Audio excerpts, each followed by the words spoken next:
Info. C'est un spectacle réservé aux lève-tôt, mais ça vaut le coup en ce moment de se lever aux aurores. C'est un spectacle céleste assez rare qui se produit, qui ne se reproduira pas d'ailleurs avant l'année 2124. Bonjour Emmanuel Marc. Bonjour. Vous êtes enseignant-chercheur en planétologie à l'université de Versailles-Saint-Quentin, chercheur au LATMOS, c'est le laboratoire atmosphère, milieu et observation spatiale. Ce spectacle céleste rarissime, c'est un alignement des planètes du système solaire. 7 planètes qu'on peut observer, c'est ça en fait, à l'œil nu, juste avant le lever du soleil ? Alors effectivement, on peut observer les 5 planètes les plus brillantes parmi ces 7 à l'œil nu.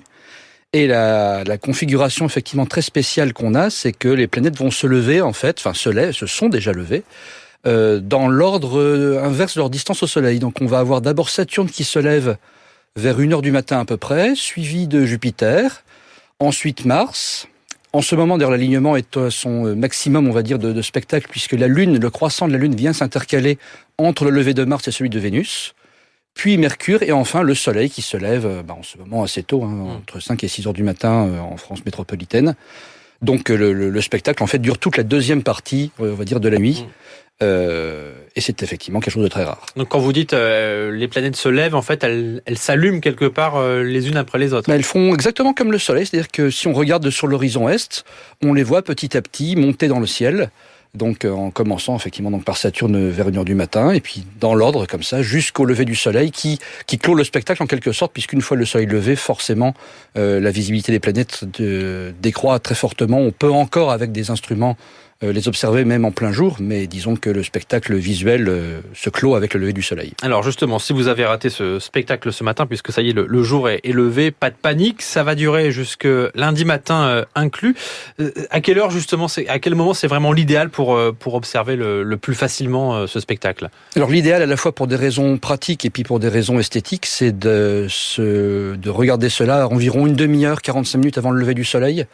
Donc là, l'aube commence tout juste à poindre et les visibilités des planètes sont encore très bonnes et elles sont à peu près toutes levées. Dans ce cas-là, donc on peut avoir le panorama dans toute sa majesté qui occupe à peu près tout l'horizon ouest du ciel en regardant l'alignement des planètes, certaines extrêmement brillantes comme Vénus et Jupiter, donc on ne peut pas vraiment le rater, même dans un ciel urbain. C'est un spectacle qui s'offre à tout le monde pour peu que les conditions météo soient bonnes. Et on peut les voir toutes à l'œil nu ?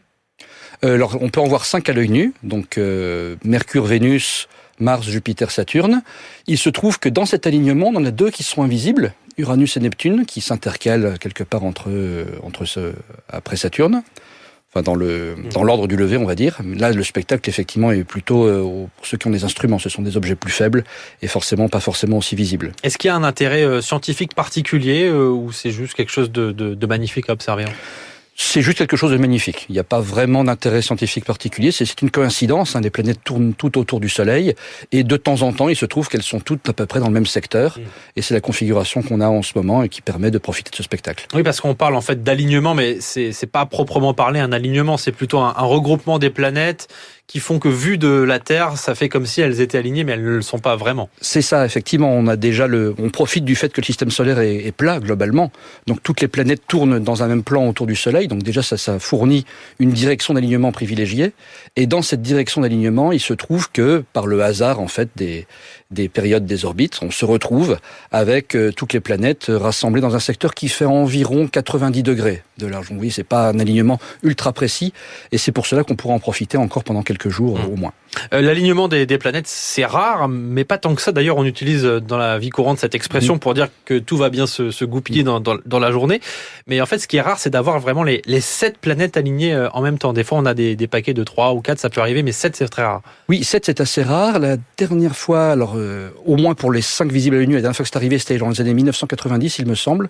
Et la prochaine fois que ça se produit, vous l'avez, je crois, dit en ouverture, c'est au 22e siècle. Donc effectivement, c'est un spectacle dont il faut profiter maintenant, si c'est possible. Voilà. Et pour quelques jours encore, la Lune va se décaler, c'est l'astre qui va le plus rapidement briser l'alignement, parce que c'est celui qui se déplace le plus vite dans le ciel. Et après, les planètes, notamment les planètes rapides proches du Soleil, comme Mercure et Vénus, vont assez rapidement passer de l'autre côté et on va dire briser un petit peu cet alignement en l'espace de quelques semaines maximum. La prochaine fois, donc, c'est dans plus de 100 ans, c'est ça, 2124. Faut en profiter vraiment là, tous les jours. Du coup, par exemple, vous allez regarder tous les matins là, dans les jours à venir ? Alors tous les jours probablement pas, parce que le spectacle, déjà le spectacle est long, hein, il commence en fait, il faut se lever en même temps que les planètes, c'est ça le problème. Il faut se lever en même temps que les planètes et surtout légèrement avant le soleil. Et c'est ça qui est difficile en cette saison puisqu'on a le soleil qui se lève très tôt. À proprement parler, d'ailleurs, il n'y a pas vraiment, si on habite dans le tiers nord de la France par exemple, de réelles nuits astronomiques autour du solstice d'été, donc des jours qui nous concernent, au sens où l'extrême fin du crépuscule se confond avec l'extrême début de l'aube. Et donc on a toujours une légère clarté sur l'horizon qui montre que le soleil n'est pas très loin. Eh bien merci à vous Emmanuel Marc, enseignant-chercheur en planétologie à l'université